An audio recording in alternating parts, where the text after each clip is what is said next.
आइए एक बार फिर करते हैं एजेंडा के मंच का रुख। उन्हें रेलवे का काम सौंपा गया। आज भी इनके दफ्तर में जाइए तो 2-4 ब्यूरोक्रेट बैठे हैं और लगातार ये भिड़े हुए हैं। लेकिन सुरेश प्रभु जी, संयोग से आज हम लोग ऐसे वक्त पे बैठे हैं जब इस देश में अगले 24 घंटे के भीतर बुलेट ट्रेन को लेकर समझौता होने वाला है। सही है ये? अब आज तक क्या हुआ है मैं बता सकता हूं, क्या होगा कल तक वो एक दिन की राह देखिए। लेकिन बुलेट ट्रेन को लेकर समझौता होने वाला है ना, क्योंकि लगातार ये हमारे जापान के प्रधानमंत्री जी आएंगे और हमारे प्रधानमंत्री जी भी उनसे बातचीत करेंगे, क्या तय होता है देख लेते हैं। लेकिन जापान और इंडिया के बीच में हम लोग काफ़ी कॉम्प्रिहेंसिव एक पार्टनरशिप करने जा रहे हैं। वो पार्टनरशिप ऐसी रहेगी कि यहाँ की जो आम जनता जो जिस रेल से सेवा करती है, जहाँ बहुत सारे समस्याएं काफ़ी सालों से उसमें नज़रअंदाज करने के कारण काफ़ी तीखी हो गई है। ऐसी समस्या में एक है सेफ्टी की समस्या, दूसरी है पंक्चुअलिटी की समस्या, तीसरी है जो क्वालिटी ऑफ सर्विस हम लोगों को प्रदान करते हैं उसमें सुधार लाने की समस्या। ऐसी सभी समस्याओं के ऊपर मैंने जापान को एक सुझाव दिया था कि हम आप और हमारे में एक समझौता होना चाहिए ताकि हमारी रेल की पूरी व्यवस्था ही उसमें किस तरह से अपग्रेडेशन किया जाए। दूसरी एक बात है कि जापान एक बहुत बड़ा इंडस्ट्रियलाइज देश बना सेकेंड वर्ल्ड वॉर के बाद। उसकी एक वजह थी कि उन्होंने बड़े पैमाने पर रिसर्च एंड डेवलपमेंट में निवेश किया। आज भी जापान की रेल की जो स्थिति है वो सुधारने के कारण 1964 में वहाँ बुलेट ट्रेन आई थी, लेकिन सिर्फ बुलेट ट्रेन से सीमित नहीं, पूरी तरह से उनकी जो व्यवस्था सुधर गई। उसकी यह वजह यह है कि उन्होंने काफ़ी बड़े पैमाने पर रिसर्च एंड डेवलपमेंट में निवेश किया। तो हमने उनको कहा है कि हमारी जो RDSO लखनऊ में है, जो रिसर्च एंड डेवलपमेंट का काम करती है, उनके साथ में भी उनकी रिसर्च ऑर्गेनाइजेशन का समझौता होना चाहिए। इसका लाभ ये होगा कि हमारी खुद की रिसर्च एंड डेवलपमेंट करने की कैपेबिलिटी काफ़ी हद तक बढ़ जाएगी। और ये भी नहीं रहेगा कि आज हमने शुरुआत की तो और 20 साल के बाद कुछ नतीजा निकलेगा। We don't have to reinvent the wheels. आज ही हम उसको उस व्यवस्था को सुधारने के लिए शुरुआत कर देते हैं, तो ये भी बात होगी। तो मुझे लगता है कि हमारी जापानीज सरकार के साथ, जापानीज गवर्नमेंट के, जापानीज व्यवस्था के साथ बहुत बड़े पैमाने पर रेल के साथ में समझौता हम करने जा रहे हैं। और मुझे विश्वास है कि ये समझौते का लाभ यहाँ के रहने वाले रोज 2-3 करोड़ जो रेल से सफ़र करते हैं ऐसे लोगों को भी होगा।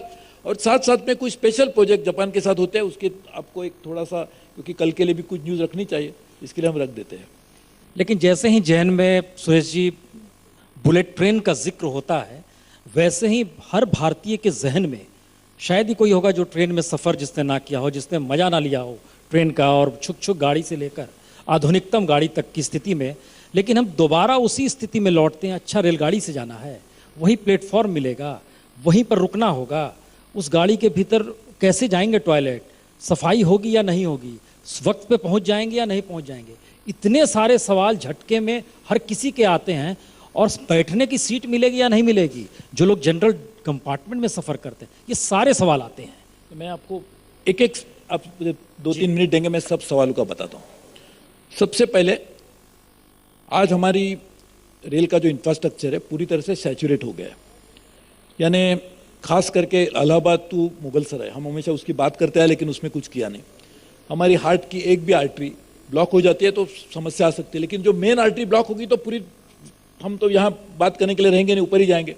तो उसी तरह का एक वो जो जब ये व्यवस्था बनी थी ब्रिटिशों के टाइम पे, तो मुगलसराय इलाहाबाद सेक्शन का एक अहम स्थान है कि जहाँ से पूरी क्रिस क्रॉस किया जाता है पूरे सिस्टम को। तो हमने एक ये प्रॉब्लम है, बहुत सारी जो हमारे जहाँ से सबसे ज़्यादा यातायात होती है, दिल्ली टू कलकत्ता, क्योंकि वो उत्तर प्रदेश और बिहार से गुजर के जाती है, दिल्ली टू मुंबई वो भी सबसे ज़्यादा जाती है। ऐसे 2 हमारी जो मेन ट्रंक रूट्स है, वहाँ पे हमारी जो आज हैंडलिंग करने की कैपेसिटी है वो 150% से भी ऊपर गई है।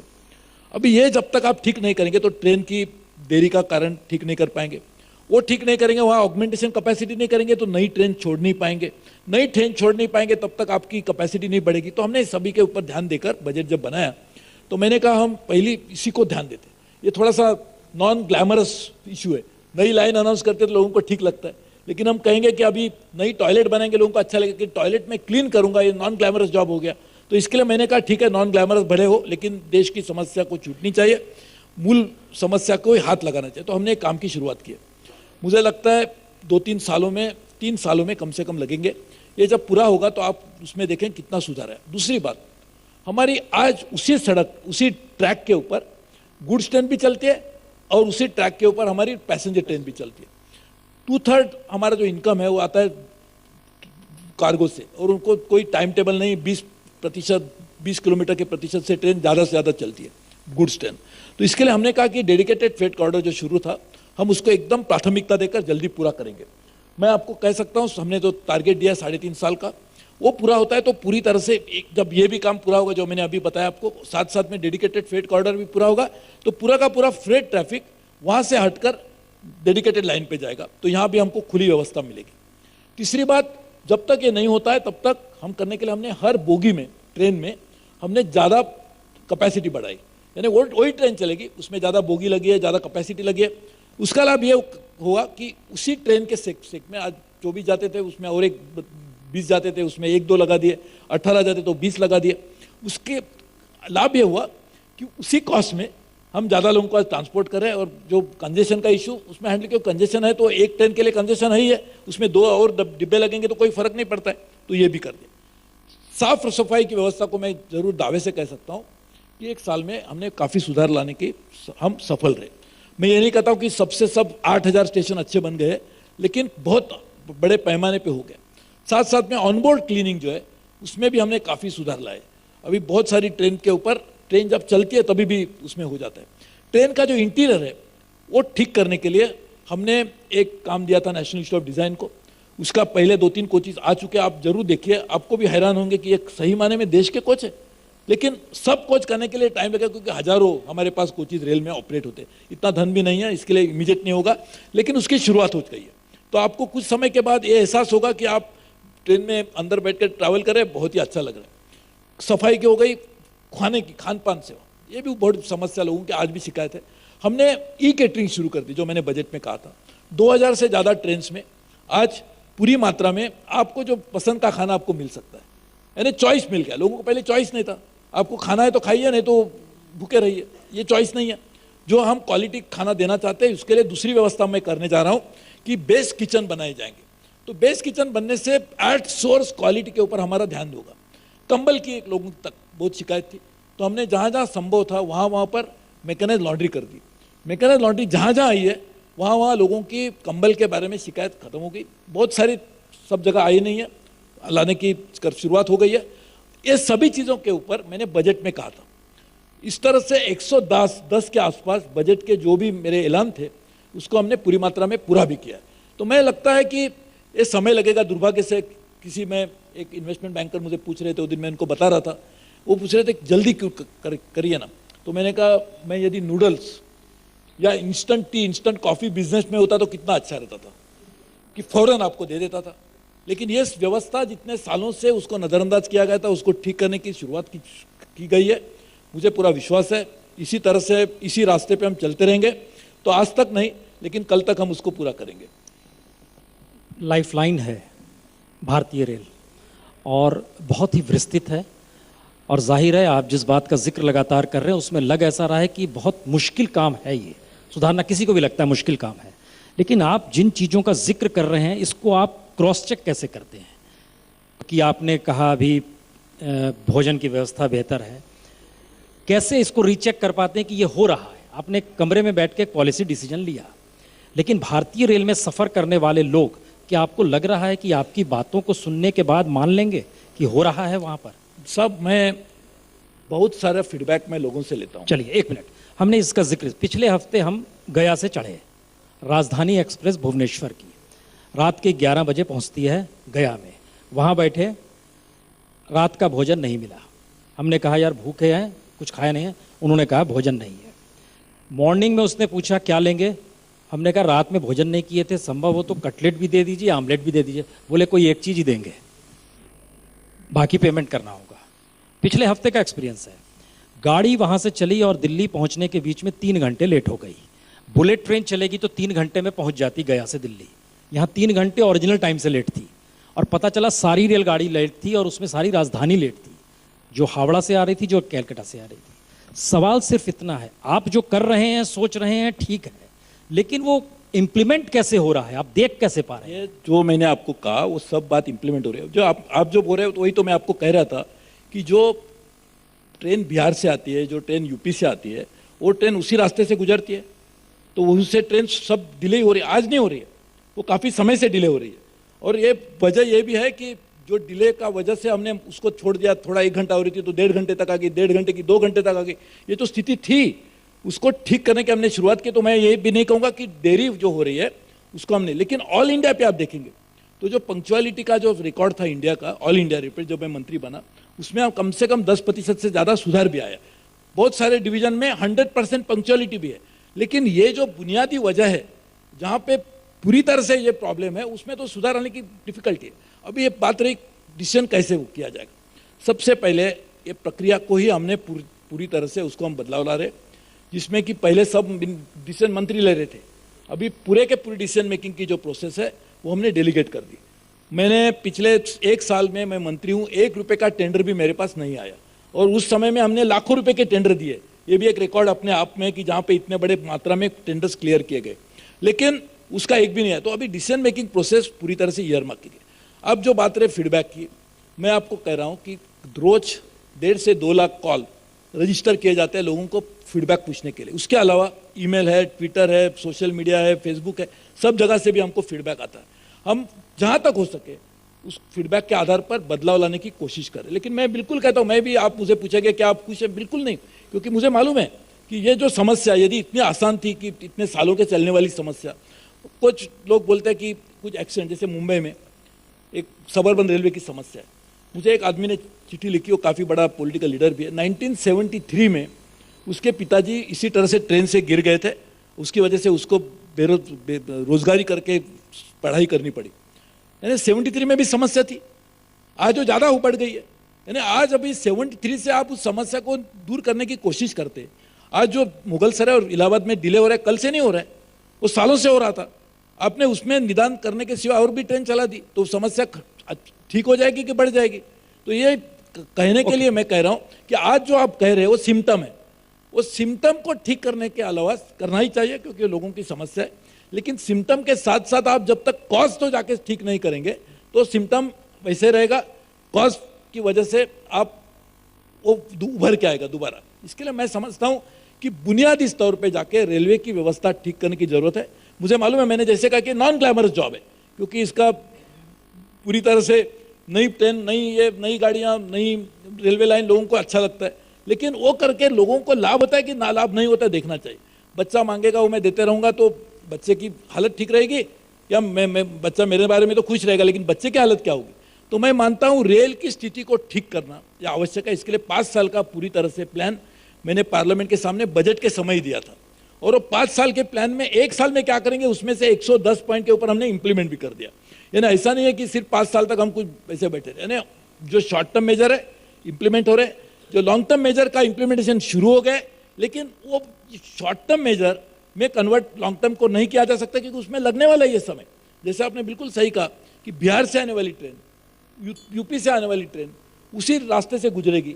अब देखिए, अभी नेशनल हाईवे है, अभी नेशनल हाईवे पे ट्रैफिक चलने वाला है 1000 गाड़ी का, उसमें 10,000 गाड़ी आएगी, तो अब क्या होगा? डिले ही होगा। वो विलंब का कि गाड़ी लोगों ने ज़्यादा लाई है, विलंब का कारण एक है होगा, लेकिन उससे ज़्यादा बुनियादी कारण ये है कि वो रास्ते की हैंडल करने की कैपेसिटी सीमित थी, उसमें ज़्यादा गाड़ी आ गई। तो हमको ये काम करना है कि पहले कैपेसिटी को भी बढ़ाना है, साथ साथ में ट्रेन को भी बढ़ाना है। नहीं तो चैलेंज, क्योंकि देखिए हम बात सुरेश प्रभु से कर रहे हैं जो एक पॉलिटिशियन नहीं है, चार्टर्ड अकाउंटेंट था, दुनिया भर के कई ऑर्गेनाइजेशंस में आपने काम किया, जुड़े रहे। सवाल इसलिए आपसे ये हो सकता है, किसी पॉलिटिशियन से हम ये सवाल नहीं कर सकते हैं, सबसे बड़ा चैलेंज है क्या? क्योंकि इस देश में गंगा साफ हो सकती है, लेकिन भारतीय रेल सुधर जाएगी ये किसी को भरोसा ही नहीं होता है। लेकिन देखिए, ये इतने सालों का ये चलने वाली समस्या है, इसके लिए पूरा के पूरा हमने उसका ब्लूप्रिंट बना के लोगों के सामने रखा है। और अभी भी हम ये काम करें कि एक तो पहले फेज होगी 5 साल में, 5 साल में तो काफ़ी लोगों को सुधार दिखेगा भी, लेकिन फिर भी मैं कह रहा हूँ कि सिर्फ 5 साल तक सीमित नहीं रखेंगे। हमारी जो विजन है रेलवे की वो बहुत बड़ी है, रेल अच्छी होनी चाहिए। और आपको एक बात बताता हूँ, चीन में बहुत अच्छी रेल चलती है, मैंने भी सफ़र किया। चीन ने हर साल रेल में 140 बिलियन डॉलर से ज्यादा निवेश किया। इसके लिए चीन की हालत सुधरी है। हम लोग क्या कर रहे हैं कि निवेश करने की बात आती है तो बोलते हैं वो तो बात छोड़ दीजिए, सर्विस कब से सुधरेगी बताइए। आप जब तक निवेश नहीं करेंगे, उसको ठीक तरह से इंफ्रास्ट्रक्चर क्रिएट नहीं करेंगे, तो उसका एंड रिजल्ट आपको जो मिलेगा मिलना है। तो आपको जो चाइना के साथ कंपेयर करना चाहिए और करना ही चाहिए, मैं तो मानता हूं उससे अच्छा होना चाहिए, लेकिन वो करने के लिए जो चीन ने किया वो भी तो हमको करना चाहिए। यदि हम चीन ने जो किया वो नहीं करेंगे और इंस्टेंट सॉल्यूशन निकलेंगे तो कैसे निकलेगा। चीन में भी यह व्यवस्था थी, चीन में भी पहले रेल में इसी तरह से देरी चलती थी। चीन जब मैं इस ट्रेन से गया भी हूं, जब बीजिंग टू शंघाई जाने के लिए ओवरनाइट ट्रेन हुआ करती थी, आज 3.5 घंटे में पहुंच जाते हैं। यानी वो सुधार किस तरह से आया कि चीन ने पूरी तरह से पूरा उनका नेटवर्क मॉडर्नाइज किया। तो हमारा नेटवर्क, हमारा इंफ्रास्ट्रक्चर हम जब तक मॉडर्नाइज नहीं करते तब तक हमको नतीजा नहीं मिलेगा जो नतीजा आज हम लेना चाह रहे हैं। इसके लिए नतीजा लेना इज अ फेयर एक्सपेक्टेशन, लेकिन नतीजा लेने के लिए जो समय चाहिए वो भी फेयर होना चाहिए, नहीं तो हमें क्या होगा, वो मिसमैच हो जाएगा। एक्सपेक्टेशन और रियलिटी उसमें मिसमैच हो जाएगा। ये आपने अच्छा कहा कि जापान का जिक्र भी आ गया, चीन का भी जिक्र आ गया। हमें एक चीज़ बताइए, जापान के प्राइम मिनिस्टर आ रहे हैं, वो बनारस भी जाएंगे। दिल्ली और बनारस के बीच शिवगंगा एक्सप्रेस चलती है। आप रेल मंत्री बने, उसके बाद उसकी टाइमिंग्स जो है 40 मिनट बढ़ गई। पहले वो जब पहुंचती थी उसमें 40 मिनट और ऐड कर दिए गए। ट्रेन वही, वक्त वही खुलने का, लेकिन पहुंचने का वक्त 40 मिनट बढ़ गया। पहले तो ये जरा हम समझना चाहेंगे ये क्यों बढ़ गया।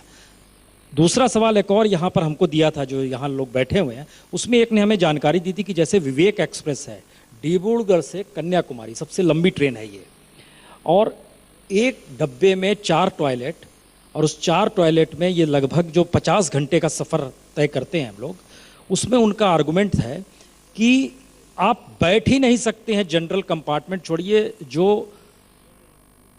जनरल बॉगी का रिजर्व डब्बा होता है, जो रिजर्व डब्बे होते हैं उसमें आप बैठ ही नहीं सकते हैं सफ़र करने के दौरान। चीन में जो सबसे लंबी ट्रेन चलती है उसमें हर घंटे फ्रेश किया जाता है, जैसे हवाई जहाज में किया जाता है, उस रूप में वहाँ फ्रेश किया जाता है। जापान में भी आप ट्रेन में सफ़र करेंगे एयर फ्रेशनेस तक किया जाता है। हमारा सवाल सिर्फ इतना है, जो लोग रेल में लगातार सफ़र करते हैं उनके जहन में ये सवाल नहीं आ रहा है कि सुरेश प्रभु जी इतनी माइन्यूट तरीके से चीज़ों को देख पा रहे हैं या नहीं देख पा रहे हैं। ये मुझे रियली, ये यदि आप जैसे एक सीनियर जर्नलिस्ट कह रहे हैं तो मुझे लगता है कोई एक मंत्री देश में चलने वाले सभी ट्रेन के ऊपर किस तरह से चल रहा है, तो 13 लाख लोगों की रेल में जरूरत नहीं है। 13 लाख लोगों की आपको जरूरत है। ये हमारी रेल में चलने वाला प्रोफेशनल ऑर्गेनाइजेशन है। ये अलग अलग चीज देखने के लिए इतने अलग अलग लोग हैं, तो मैं सब चीज की कितने, तो ये इसके लिए हमने एक आइडेंटिफाई किया।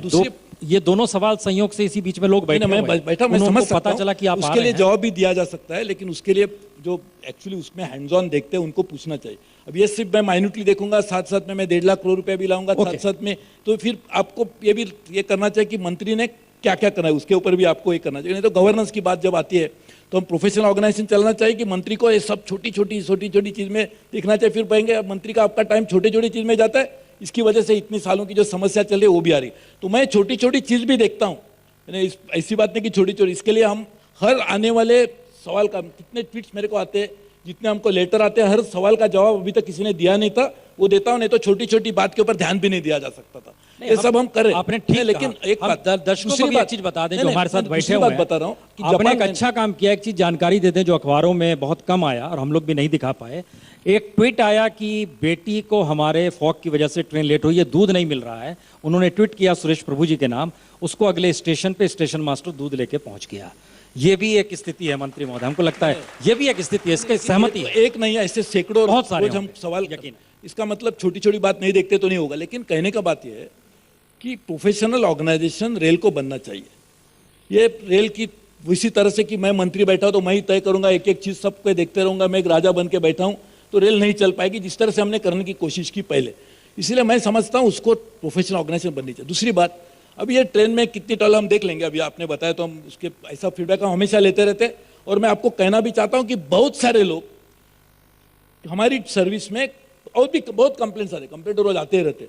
आपको पता होगा कि 3 करोड़ लोग सफर करेंगे तो कंप्लेंट आएगी। एयरलाइन भी इतना अच्छा करती है, उसमें भी कंप्लेंट आते हैं। और न्यूज़पेपर के बारे में कंप्लेंट तो आते रहते हैं। अभी उसमें लोग आने, लेकिन कंप्लेंट रिड्रेसल का मैकेनिज्म क्या है? तो हमने कंप्लेंट रिड्रेसल का मैकेनिज्म बनाया ताकि लोगों की शिकायत जल्द से जल्द उसका निपटारा हो, और हाईएस्ट लेवल पे general manager, DRM, members, chairman railway board, उनको भी कहा है कि उसमें देखना चाहिए। मैं खुद उसको मॉनिटर करता हूँ। अभी ये करने के बावजूद भी है कंप्लेंट, मुझे मालूम है। दूसरी बात आपने जो कही कि जापान में जाएंगे टॉयलेट इतने होते हैं, हमको ये भी देखना चाहिए कि जापान का पर कैपिटा इनकम क्या है, चाइना का पर कैपिटा इनकम क्या है। चाइना में एक फेयर के लिए जाने के लिए कितने लोग कितना किराया देने को तैयार हो जाते हैं। हमारे पास उसी तरह की व्यवस्था यदि हम बरकरार करेंगे तो उसी तरह से सर्विस देने के लिए भी मैं तो बिल्कुल कोशिश भी लगाऊं, लेकिन ये भी हमको एक देखना पड़ेगा कि when we are comparing a service of a particular kind, उस तरह का देने के लिए हमें भी एक कैपेसिटी बनानी पड़ेगी। सर फिर लौट आए उसी सवाल पे, क्या इस देश की जरूरत बुलेट ट्रेन है 90,000 करोड़ की? देखो ये दोनों चीज अलग है। बुलेट ट्रेन के लिए एक अलग क्लास ऑफ ट्रैवलर्स है, दे विल हैव टू पे फॉर इट, एक अलग, और उसके लिए जो है वो पैसा भी वो पूरी तरह से जापानीज गवर्नमेंट देगी, उसका अलग बात है। मैं कह रहा हूं उसके बावजूद ये उसका एक तो अलग ही है।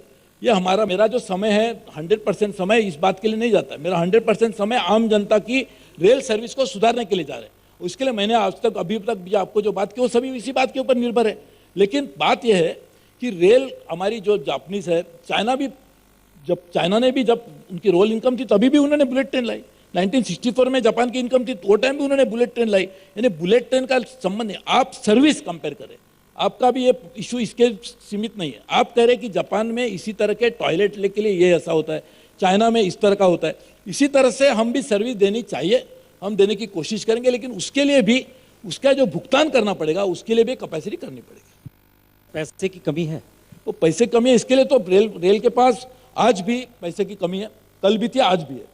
और इसीलिए हमने ये टाइम तो अभी नया जो पे कमीशन आएगा उसका भी एक बहुत बड़ा बर्डन रेलवे के ऊपर आ रहा है।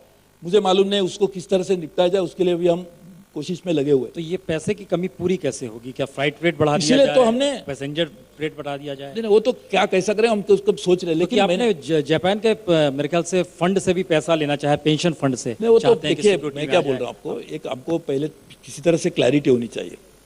एक तो आपका जो एक्सपांशन है रेलवे का, जिस तरह से आप चाहते हैं कि अच्छी सर्विस होनी चाहिए, फास्ट चलनी चाहिए, सेफ होनी चाहिए, उसके लिए कम से कम हर साल में चीन ने 8 लाख 9 लाख करोड़ से ज्यादा इन्वेस्ट किया ये आज सर्विस लाने के लिए। 8 लाख 9 लाख करोड़, ये 8 लाख 9 लाख करोड़ इन्वेस्ट करने के लिए कभी भी चीन ने वो रेवेन्यू से कभी आए नहीं। रेवेन्यू जो अपना रेगुलर इनकम होता है उससे कभी भी इतना तरह से एक्सपांशन कोई भी कर नहीं पाता है। चाहे अमेरिका ने भी इतनी बड़ी इकोनॉमी बढ़ाई, वो उन्होंने करंट इनकम से नहीं किया, उन्होंने भी बॉन्ड इशू किए थे, उन्होंने भी इसी तरह से कर्जा लिया था, उसी तरह से जापान कर पे। पूरे विश्व में कहीं पे भी कोई भी आप देश लेंगे और कोई भी कंपनी ले लीजिए, कोई भी कंपनी है जो प्राइवेट कंपनी है वो भी यदि नया निवेश करना चाहती है तो करंट इनकम से निवेश नहीं कर सकती, उसके लिए कैपिटल अकाउंट के ऊपर ही करना चाहिए। तो हमको ये दोनों में डिस्टिंग्विश करना चाहिए। यदि हम सोचेंगे कि पूरे पैसेंजर पैसा देके हम इन्वेस्ट करेंगे तो कभी होगा नहीं, पैसेंजर को सर्विस भी नहीं मिलेगी। और इसी तरह से हमने आज तक वही किया ना, हमने निवेश भी नहीं किया, पैसेंजर को खुश कर लगा कि उससे खुश होंगे, आज उसके लिए सर्विस भी डाउन हो गई। तो हमको एक डिफिकल्ट ट्रेड ऑफ करना ही है।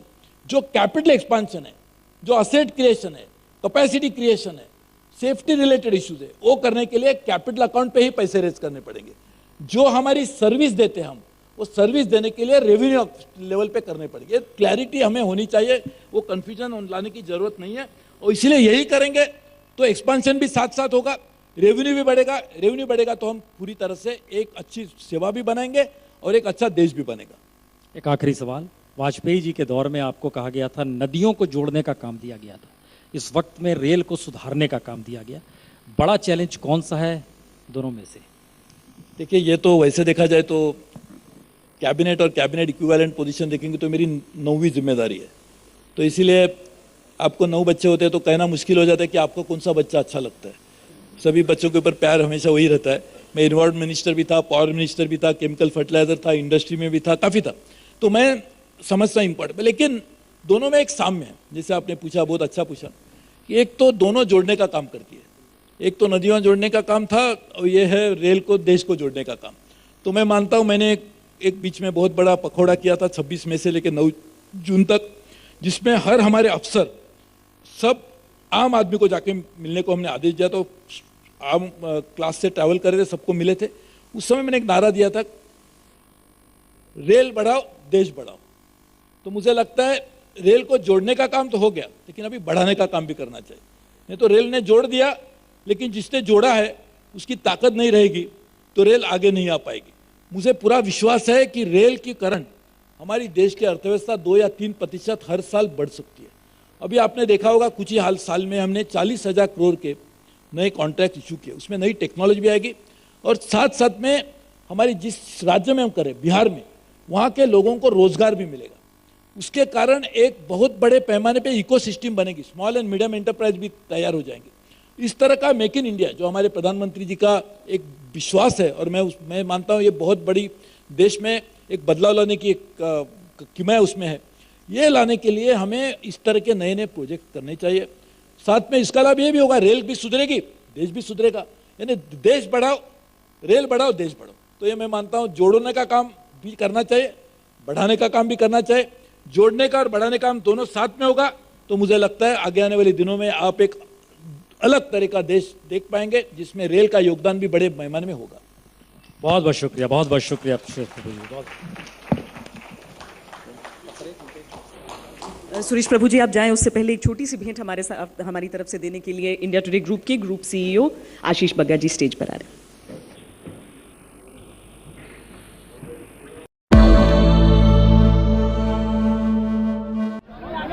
और वो तस्वीरें हम दिखा रहे हैं सलमान खान, जिन्हें बॉम्बे हाई कोर्ट से बड़ी राहत मिली है। उसके बाद देखिए उनकी गाड़ी किस तरह से फैंस के बीच घिरी हुई।